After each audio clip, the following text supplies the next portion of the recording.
Jumat dini hari ratusan warga merusak pos penyekatan di Jembatan Suramadu di Sisi Surabaya. Diduga warga enggan antri untuk melakukan tes swab. Bagaimana kondisi pos penyekatan di Jembatan Suramadu? Untuk mengetahui informasi selengkapnya telah bergabung bersama kami Wakapolres Pelabuhan Tanjung Perak, Kompol Wahyu Hidayat.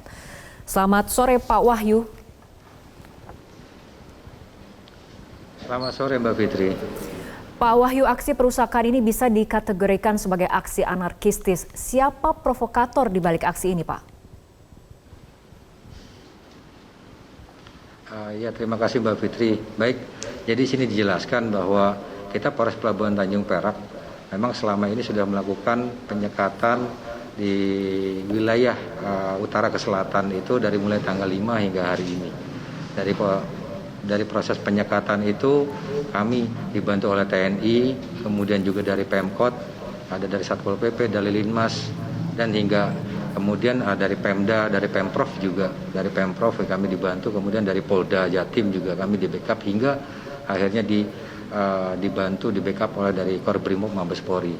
Kemudian terkait kejadian yang tadi pagi bisa kami sampaikan Mbak Fitri bahwa memang itu ada suatu tindakan perbuatan melawan hukum di situ, seperti itu.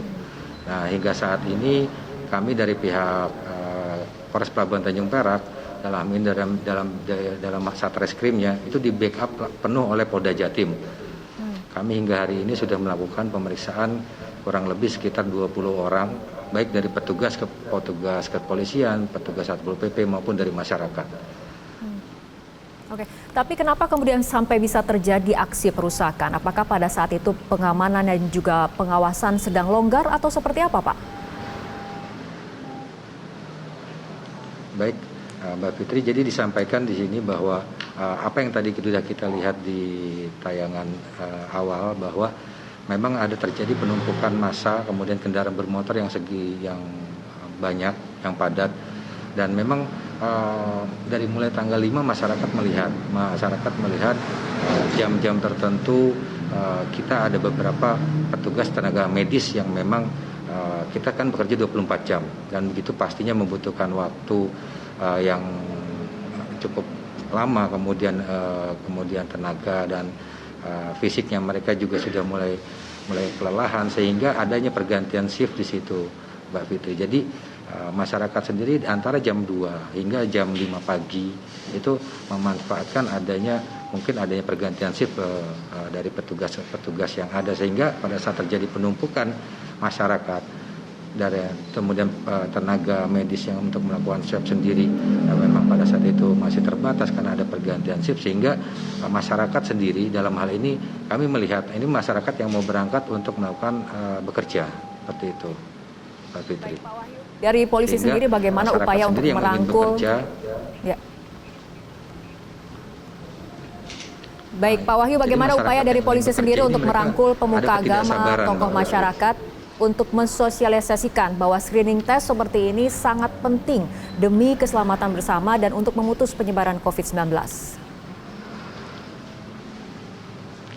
Ya, baik Mbak Fitri. Sebenarnya dari sebelum adanya penyekatan pun dari TNI, Polri, kemudian dari Pemkot Surabaya itu sudah sangat gencar melakukan sosialisasi, kemudian kita memberikan himbauan untuk protokol kesehatan, kemudian di posek-posek melalui PPKM Mikro juga kita sudah memberikan himbauan kepada masyarakat. Kemudian dengan adanya penyekatan ini kami pun menggandeng dari tokoh-tokoh masyarakat maupun tokoh-tokoh agama yang ada, baik ada di wilayah Polres Pelabuhan Tanjung Perak maupun di wilayah Bangkalan dan sekitarnya. Kami sudah menggandeng dan memberikan pemahaman kepada masyarakat juga bahwa ini untuk keselamatan kita semua, kita untuk menjaga kesehatan kita semua dan agar kita semua terhindar dari pandemi COVID-19 ini, seperti itu Mbak Fitri. Baik. Pak Wahyu, bagaimana kemudian ke depannya mengupayakan agar tidak ada ataupun tidak terjadi penumpukan lagi di pos penyekatan ini? Baik Mbak Fitri, terima kasih. Jadi sebenarnya kami sudah melakukan upaya dari sisi wilayah utara ke selatan itu ada dilakukan penyekatan, ada 2 titik, baik yang di wilayah sisi selatan maupun di wilayah sisi utara itu ada 2 titik penyekatan seperti itu. Namun seperti kita lihat tadi memang mereka awalnya seperti berjanjian berkumpul sehingga mereka kemudian akhirnya beramai-ramai melewati Suramadu sehingga ada kerumunan dari kendaraan-kendaraan itu sehingga memaksa mereka yang tadinya awalnya sudah mau antri untuk dilakukan swab, kemudian ada yang memprovokasi tadi dilakukan klakson, kemudian mereka tidak mau dilakukan swab seperti itu, Mbak. Oke, baik, kita harapkan nantinya ada langkah antisipasi agar kemudian peristiwa seperti ini tidak terjadi lagi. Baik, terima kasih Wakapolres Pelabuhan Tanjung Perak Kompol Wahyu Hidayat telah berbincang bersama kami sore hari ini.